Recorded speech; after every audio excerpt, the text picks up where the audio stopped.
እድሜው ከ60 ዓመት በላይ ሆኖ በተለይ ደግሞ ማታ ማታ የማንበብ ወይም የመኪና ብርሃን እይታ ብዥታ እያስቸገሩት ከሆነ ዋናው መፍትሄ እኛ ሀገር በተለምዶ እንደምናስበው ካሮት መብላት አይደለም። ዛሬ በዚህ ቪዲዮ ማንም ደፍሮ የማይነግራችሁን አንድ ታላቅ ሳይንሳዊ ሕክምና እውነት በግልጽ ልንገራችሁ። ካሮት የአይኑን ብዥታ በፍጹም ሊያቆም አይችልም። እውነተኛውና የመጨረሻ መፍትሄ ማታ ማታ እርስዎ በሰላም በሚተኙበት ጊዜ የአይኑን ሬትና በቀጥታ እየገነቡ የሚጠግኑ 3 ተአምረኛ አትክልቶችን በአግባቡና በስልት መመገብ ብቻ ነው። እነዚህን 3 አስደናቂ አትክልቶች ቆስጣ፣ ካል የተባለው የጎመን ዝርያና የብርቱካን ቀለም ያለው ማርሻ ቃሪያ ሲሆኑ እነዚህም በተገቢ መንገድ ተጠቅመው እይታን በቤት ውስጥ የማደስ ታምራዊና ሳይንሳዊ አቅም አላቸው። ወደ እያንዳንዱ አትክልት አዘጋጀት እና ጥልቅ ሳይንሳዊ ዝርዝር ውስጥ ከመግባታችን በፊት ግን የእርስዎን ወይም ይህን ቪዲዮ እንዲያዩ የምትፈልጓቸውን የቤተሰቡን ዕድሜ አሁኑ ከታች ባለው የኮሜንት መስጫ ላይ ይጻፉልን። እንዲሁም ለወደፊት ጤናው የሚሆን መሰል ማስረጃና በጥናት የተደገፈ ጠቃሚ መረጃዎች ቀድሞ እንዲደርሷችሁ ቻናላችንን አሁን ሰብስክራይብ በማድረግ የደወል ምልክቱን ይጫኑ። አሁን ነገሩን ከስሩ እንመርምረው። ሁላችንም በኢትዮጵያ ማህበረሰብ ውስጥ ቤት ውስጥ ካሮት ተገዝቶ ሲመጣ ለአይን እይታ በጣም ጥሩ ነው ማየት እንድትችል የተባለን በዚህ አስተሳሰብ ነው ያደግነው። በተለይ ደግሞ በቤታችን ያሉ እድሜያቸው የገፉ ወላጆቻችን የአይን እይታቸው ቀስ በቀስ እየቀነሰ ሲመጣ መጀመሪያ የምንገዛላቸውን የምናቀርብላቸው ካሮት ነው። ነገር ግን ይህ በትልቅ አለማወቅ የሚደረግ ስህተት ነው። እውነታው ግን እድሜያችን እየገፋ ከ60 ዓመት በላይ ሲሆን በአይናችን ውስጥ የሚገኘው ሬቲናና የእይታ ማዕከላችን ከካሮት ውስጥ ከምናገኘው ንጥረ ነገር ይልቅ 10 እጥፍ የጠነከረና ይበልጥ የተራቀቀ ንጥረ ነገር ይፈልጋል። ይህንን ወሳኝ ሕክምና እውነት ሳይረዱና ሳይገነዘቡ ቀርተው በየቀኑ ካሮት ብቻ እየመገቡ ነገር ግን እይታቸው ቀን በቀን እየደበዘ ሄዱ በመጨረሻ ሙሉ በሙሉ እይታቸውን ያጡ ብዙ ምስኪን ወላጆች አሉ። እስቲ ዛሬ ይህን ተፈጥሯዊ ሚስጥር በደንብና በጥልቀት እንረዳው። ማታ ማታ እኛ አልጋችን ላይ ተኝተን ስናርፍ እና ስንተኛ በአይናችን ውስጥ ምን አይነት አስደናቂ ባዮሎጂካላዊ ክስተት የሚካሄድ ይመስላችኋል? እኛ በከባድ እንቅልፍ ውስጥ በምንሆንበት ጊዜ በአይናችን የጀርባ ክፍል ውስጥ የሰውን ልጅ አእምሮ የሚደንቅ እጅግ ታላቅና ድምፅ አልባ የሆነ የተስተካከለ የጥገና ስራ በከፍተኛ ፍጥነት ይከናወናል። ቀኑ ሙሉ በስልክ ብርሃን፣ በኮምፒውተር፣ በፀሐይ ሐሩር፣ በጭስና በተለያዩ ንባቦች ምክንያት የደከሙና የተጎዱ የአይን ሕዋሳት በሙሉ ማታ ማታ ራሳቸውን መልሰው የሚገነቡበትና የሚጠግኑበት ብቸኛው ሰዓት ነው። ነገር ግን ይህ ታላቅ የተፈጥሮ ጥገና በትክክልና በሙሉ አቅም ሊሰራ የሚችለው ሰውነታችን ይህን ውስብስብ የጥገና ስራ ለመስራት የሚያስችለውን ትክክለኛና ጥራት ያለው ጥሬ ዕቃ ከምግባችን ሲያገኝ ብቻ ነው። ለአይን ጤናና እይታ መታደስ የሚሆን ተስማሚ ንጥረ ነገር በምግባችን ውስጥ ሳንጨምር ካቀረብ ነው ግን ያ ማታ ማታ በአይናችን ውስጥ በከፍተኛ ተስፋ የሚከናወነው ጥገና ሙሉ በሙሉ ሳይሳካ ይከሽፋል። ይህ የጥገና ስራ ለመሳካት ዓመት ከዓመት ወር ከወር ቀን ከቀን በአይናችን ሕዋሳት ላይ ደጋግሞ ሲከሰት ምን አይነት ከባድ የእይታ ቀውስ እንደሚፈጠር እና የአይን ብርሃን እንደሚቀንስ ያውቃሉ?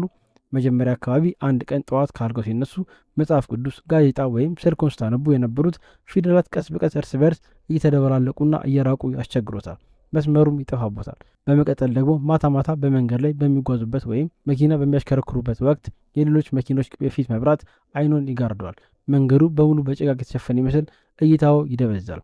እኛ ኢትዮጵያውያን ደግሞ ብዙውን ጊዜ በወላጆቻችን ላይ ወይም በራሳችን ላይ እንዲህ አይነት የአይን ብዥታና የመደብዘዝ ምልክት ቀስ በቀስ ሲጀምረን የምንለው አንድ በጣም የተለመደና ተስፋ አስቆራጭ ነገር አለ። እረ ይሄማ የእድሜ መግፋት ምልክት ነው፣ እንግዲህ መሸርሸሬና ማርጀቴ ነው፣ ምንም ማድረግ አይቻልም ብለን በቀላሉ ተሸንፈን የአይን መነጽር ፍለጋ እንሮጣለን፣ አሊያም ሙሉ በሙሉ ተስፋ እንቆርጣለን። ነገር ግን ዛሬ በዚህ ቪዲዮ የምነግራችሁ ትልቁና ዋናው የሕክምና ሚስጥር ይህ ነው። ይህ እድሜው ከ60 በላይ ሲሆን የሚመጣን እይታ የመደብዘዝ አደጋ የእድሜ መግፋት የማይቀር ውጤት ብቻ አይደለም። ይህ በቀጣይ በአይናችን ውስጥ ያሉ የሴሎች መራብ ወይም የአመጋገብ ጉድለት የመጣ ክስተት ነው። እናም በተፈጥሮ ሳይንስ በጥበብና በአግባቡ ከተመገብን በቀላሉ መከላከልና የመመለስ አቅም አለን። ዛሬ በወላጆቻችንና በራሳችን ላይ ሳናውቀው በየቀኑ የተከሰተ ያለውን ይህን ስውርና አደገኛ የእይታ መጥፋት አደጋ ሙሉ በሙሉ የሚያጠፉ 3 ታምራዊ አትክልቶችን በዝርዝርና በሳይንሳዊ መንገድ እናያለን። እነዚህ 3 አትክልቶች ሁላችንም በየቀኑ በየገበያው ቦታ ላይ እናያቸዋለን። ነገር ግን አጠቃቀማቸውን፣ አበሳሰላቸውና ሳይንሳዊ ጥቅማቸውን በሚገባ ስላልተረዳን ብቻ እስካሁን ጥቅማቸውን ሳናገኝ ቀርተናል። ወደ 3ቱ አትክልቶች ዝርዝር አጠቃቀም በቀጥታ ከመሄዳችን በፊት ግን በአይናችን የጀርባ ክፍል ውስጥ ስላለችው እና እይታን ስለምትወስነው ዋናው የእይታ ማዕከል ጥቂት እውቀት ማግኘት አለብን። በአይናችን ሬቲና ልክ ማዕከል ወይም መሀል ላይ ማኩላ የምትባል አንዲት እጅግ በጣም ጥቃቅን ደቃቅ ነገር ግን በሰው አካል ውስጥ ያለች እጅግ ውድና አስደናቂ ቦታ ትገኛለች። ይህች ቦታ መጠኗን ብንለካው በጣም ትንሽ የአተር ፍሬ ታክላለች። ነገር ግን ለአንድ ሰው ሙሉ የህይወት ብርሃን ያላት ዋጋ እጅግ ውድና በጣም ስስ መሆኗ ነው ልዩ የሚያደርጋት። ምክንያቱም እኛ በዕለት ተዕለት ውሏችን ውስጥ 100% ጥራት ያለው ደማቅና ዝርዝር እይታን ለእይታን እንድንመለከት የምታደርግና እይታን የምታቀነባብረው ይህችው ማኩል የተባለች ጥቃቅን ቦታ ብቻ ስለሆነች ነው። በመጽሐፍ ላይ ያሉ ጥቃቅን ፊደላትን ለይቶ ለማንበብ የሰዎችን ፊት ከሩቅ በትክክል ለማወቅና ቀለማትን በጥራት ለመመልከት ይህቺ ማኩል የተባለች ቦታ ፍጹም ጤነኛና ያልተጎዳች መሆን አለባት። ይህቺ ማኩል የተባለች የእይታ ማዕከል እድሜያችን ከ60 ዓመት በላይ ሲሆን እንዳትደክም፣ እንዳትበሰብስና እንዳትበላሽ ሁለት ዋና ዋና የሆኑ ተፈጥሯዊ ብረት ጋሻዎች በዙሪያ ያስፈልጓታል። እነዚህ ለአይን ጋሻ የሚሆኑ ውድ ንጥረ ነገሮች በሳይንሱ ዓለም ሉቲንና ዲዛዛንቲን በመባል የሚታወቁ እጅግ ኃይለኛ የሆኑ ተፈጥሮ አንጸባራቂ ንጥረ ነገሮች ናቸው። እነዚህ ሁለት ንጥረ ነገሮች ልክ በአይናችን ውስጥ በተፈጥሮ እንደተገጠመና በምንም ማሽን ሊሰራ እንደማይችል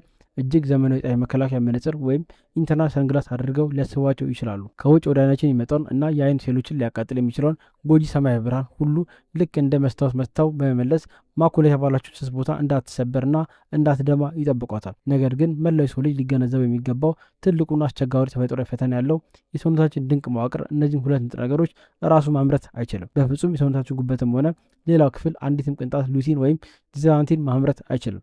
ስለዚህ የግድ በየቀኑ ከምንመገበው የምግብ አይነት ውስጥ ብቻ ማግኘት አለብን። አሁን እንግዲህ እነዚህ ሁለት ወሳኝ አይን ጋሻዎች በከፍተኛ መጠንና በጥራት ወደሚገኙባቸው 3 ምርጥና ታምራዊ አትክልቶች እና ወደ ሳይንሳዊ አጠቃቀም ስልታቸው በቀጥታ እንሄድ። የመጀመሪያውና ለአይን እይታ መታደስ በአንደኛ ደረጃ የሚጠቀሰው አትክልት በየገበያው በቀላሉና በርካሽ ዋጋ የምናገኘው ቆስጣ ወይም ስፒናች የተባለው አረንጓዴ ቅጠል ነው። ቆስጣ በምድር ላይ ካሉ ማናቸውም ቅጠላቅጠሎችና ምግቦች ሁሉ ይበልጥ በውስጡ እጅግ ከፍተኛና ጥቅጥቅ ያለ የሉቲን መጠን የያዘ ተፈጥሯዊ የአይን መድኃኒት ነው። ነገር ግን እኛ ሀገር ሰዎች ቆስጣን ለጤና በሚል ስም ስንመገብ ሁልጊዜ የምንሰራውና ጥቅሙን ወደ ዜሮ የሚቀይረው አንድ በጣም ትልቅ የማብሰል ስህተት አለ። ብዙ ሰዎች ቆስጣው ሳይበስል ትኩስነቱን ይዞ ጥሬውን በሰላጣ መልክ ከትፎ መመገብ ይበልጥ ቫይታሚን ያስገኛል ብለው ያስባሉ። ይህ ግን በፍጹም ስህተትና የሕክምና አለማወቅ ነው። ቆስጣ ሙሉ በሙሉ ጥሬ በሚሆንበት ጊዜ ያ ለአይን እይታ መታደስ በከፍተኛ ሁኔታ የሚፈለገው ሉቲን በቅጠሉ ጠንካራ ነው ውፍረት ባለው የሴል ግድግዳ ውስጥ በጥብቅ ተቆልፎ ይቆያል። የሰው ልጅ የሆድ ዕቃ እና የጨጓራ አሲድ ደግሞ ያን በጥሬው የቀረበው ጠንካራ የእጽዋት ሴል ግድግዳ ሰብሮ በውስጡ ያለውን ንጥረ ነገር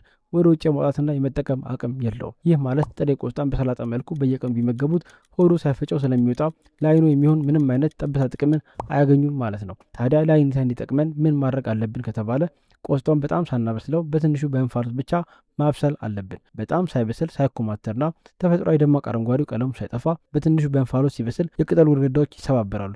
ያ የአይን እይታ መድኃኒት የሆነው ሉቲን በቀላሉ ይለቀቃል። ቆስጣን በዚህ መንገድ ካበሰልን በኋላ ግን ማንም ሰው የማይነግራችሁና በሳይንሱ ዓለም እጅግ ወሳኝ የሆነ ሁለተኛው ሕክምናና የአመጋገብ ሕግ አለ። ይህ የአይን መከላከያ የሆነው ሉቲን በኬሚስትሪ ሳይንስ ባህሪው በስብ ወይም በዘይት ውስጥ ብቻ የሚሟማ ፋት ሶሉብል ንጥረ ነገር በመባል ይታወቃል። ይህ ማለት ምን ማለት ነው? ቆስጣውን ዝም ብለው ቀቅለው ብቻ ቢበሉት በሆድ ውስጥ ዘይት ወይም ስብ ከሌለ ሰውነቱ ንጥረ ነገሩን በፍጹም ሊመጣው አይችልም። ስለዚህ ሁል ጊዜ ቆስጣ በሳህን ላይ አዘጋጅተው ሲመገቡ በላዩ ላይ ጥቂት ጠብታ ንጹህ የወይራ ዘይት በግድ ማፍሰስና አብሮ መለወስ አለበት። የወይራ ዘይት በቤት ውስጥ በዛ ሰዓት ከሌለ ደግሞ አብሮት ግማሽ አቮካዶ መመገብ ወይም በትንሽ ወፍራም የላም እርጎ ማጀብና አብሮ መውሰድ ይችላሉ። ያለ ጤናማ ስብ ወይም ዘይት መኖር ይህ ውድ ንጥረ ነገር በሰውነታችን ውስጥ ሳይዋሃድ ዝም ብሎ በቆሻሻ መልክ ይወገዳል። አይናችንም ማታ በሚሰራው ጥገና ወቅት በረሃብ ይጮዋል። አሁን ደግሞ በቀጥታ ወደ ሁለተኛው ታምረኛና እጅግ ኃይለኛ ወደ ሆነው አትክልት እንሂድ። እሱም ካሌ ወይም ጥቅልል ያለው የጎመን ዝርያ በመባል ይታወቃል። ይህ የጎመን ዝርያ በውስጡ ባለው እጅግ በጣም ጥቅጥቅ ባለና በሚያስደንቅ የሉቲን ክምችት ምክንያት የመላው ዓለም የሳይንስ ሊቃውንት ያስገረመ አትክልት ነው። በቤተ ሙከራ ምርምር መሰረት በየ100 ግራም የካሌ ጎመን ውስጥ እስከ 39 ሚሊግራም የሚደርስ እጅግ ከፍተኛና ተወዳዳሪ የሌለው ሉቲን ይገኛል። ይህ የሉቲን መጠን ከማንኛውም ሌላ የምድር አትክልት እጅግ የላቀና ለአይን እይታ መታደስ ፍጹም የብረት ጋሻ የሚሆን ተፈጥሯዊ ሲሳይ ነው። ይህን የካሌ ጎመን ልክ እንደ ቆስጣ ሁሉ በውሃ ዘብስበው አጥበው በትንሹ አብስለው በትንሽ የወይራ ዘይትና ጥቂት የሎሚ ጭማቂ አድርገው መመገብ አለቦት። ካሌ ለአይን የሚጠቅመው በውስጡ ባለው ከፍተኛ የሉቲን መጠን ብቻ መሰላችሁ? አይደለም። እኛ ሀገር ሰዎች የማናውቀው ሌላም ትልቅ ሚስጥር አለው። ይህ ጎመን በውስጡ የአይናችን የፊት ሌንስ ከብርሃን ማቃጠል ከብዥታና በተለይም ከአይን ሞራ ካታራክት በሽታ የሚከላከል ከፍተኛ ቫይታሚን ሲ ይዟል። በተጨማሪም ማታ ማታ የአይን ሬትና የጠፋና የተጎዱ ህዋሳትን መልሶ ለመገንባት በከፍተኛ ሁኔታ የሚጠቀምበትን ኮፐር የተባለ ማዕድን በውስጥ ይዟል። ስለዚህ ካሌን በምግብ ውስጥ ሲጨምሩ በአንድ ጊዜ 3 የተለያዩ የአይን መከላከያና የመጠገኛ መሳሪያዎችን ለሰውነቱ እያቀረቡ ነው ማለት ነው። በሳምንት 3 ወይም 4 ቀን ብቻ ይህን ጎመን አዘውትረውና በቋሚነት ቢመገቡ የአይን እይታ እና የብርሃን ጥራት በሚያስደንቅ ሁኔታ ይታደሳል። አሁን ደግሞ ወደ ሶስተኛው እጅግ ውብና ብዙዎቹን ሙሉ በሙሉ ወደሚያስገርመው ታምረኛው የአይን አትክልት በቀጥታ እንለፍ። እሱም የብርቱካን ቀለም ያለው ቃሪያ ኦሬንጅ ቤል ፔፐር ወይም እኛ ሀገር ማርሻ ቃሪያ በመባል የሚታወቀው ትልቁ የቃሪያ ዝርያ ነው። እኛ ሀገር ሰዎች አረንጓዴው ማርሻ ቃሪያ ለጥብስ እንጠቀምበታል እንጂ ይህን የብርቱካን ቀለም ቃሪያ ብዙ ጊዜ ገበያ ላይ አይተነውም አንገዛውም። ነገር ግን ይህ አትክልት ለአይን ጤና ሁለተኛውና ዋነኛው ጋሻ የሆነውን የዜዛንቲን ንጥረ ነገር ዋነኛ የተፈጥሮ ማከማቻ ዲፖ ነው። ይህ የብርቱካን ቀለም ቃሪያ በውስጡ ያሉ ንጥረ ነገር በቀጥታ ደም ውስጥ በመግባት በአይናችን ማኩላ ላይ ያለውን የመከላከያ ቀለም ንብብር ያወፍረዋል። ይህ ማለት በአይን ውስጥ ላለችው ስስ የእይታ ማዕከል ተጨማሪና ወፍራም የፀሐይ መከላከያ ንብርብር እንደ መቀባት ማለት ነው። ከሌሎች ሁለቱ አትክልቶች ይበልጥ የዚህን አትክልት አጠቃቀም ልዩ የሚያደርገው ግን ይህን አትክልት እንደ ቆስጣውና እንደ ጎመኑ ማብሰል በፍጹም አያስፈልጎትም። ምክንያቱም በውስጡ ያለው ቫይታሚን ሲ ለከፍተኛ ሙቀት እጅግ ስስና ተናዳጅ ስለሆነ በምድጃ ላይ ካበሰሉት ቪታሚኑ ሙሉ በሙሉ ጠፍቶ ይከሽፋል። ስለዚህ ይህን የብርቱካን ቀለም ማርሻ ቃሪያ ጥሬውን ትኩሱን በጥራት አጥበው